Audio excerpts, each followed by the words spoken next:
Okay, so I already shared a video about my home purchase, but here are the quick numbers for you. We bought it for $269,000. We put down 11% or $29,590, and our total loan was $239,410.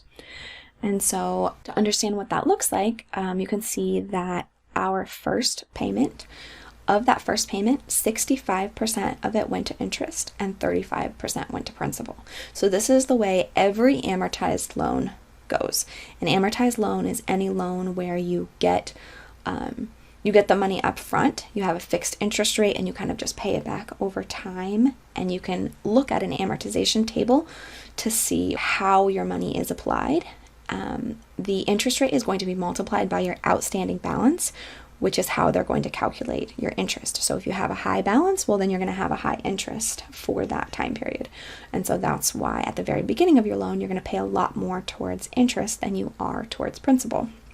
And so as you can see over time, so it was more than half, much more than half of our payment was going to interest at the beginning. And after 10 years, so 1/3 of the way through our mortgage, that's when it was going to be about 50-50. This is assuming we did not pay any extra on the mortgage.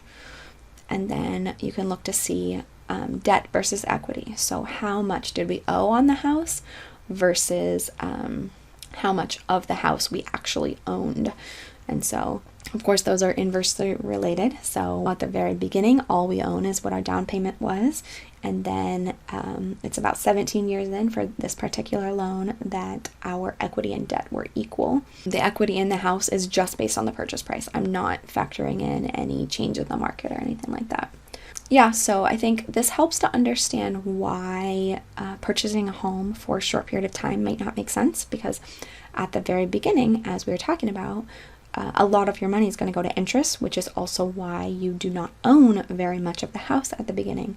And so if you're only going to buy a house for 3 years, you're going to be putting a lot of money into interest. You're not going to be gaining very much equity in the home unless the home appreciates. And so it doesn't really make sense to buy a home for a short period of time unless you are very sure that it's going to appreciate.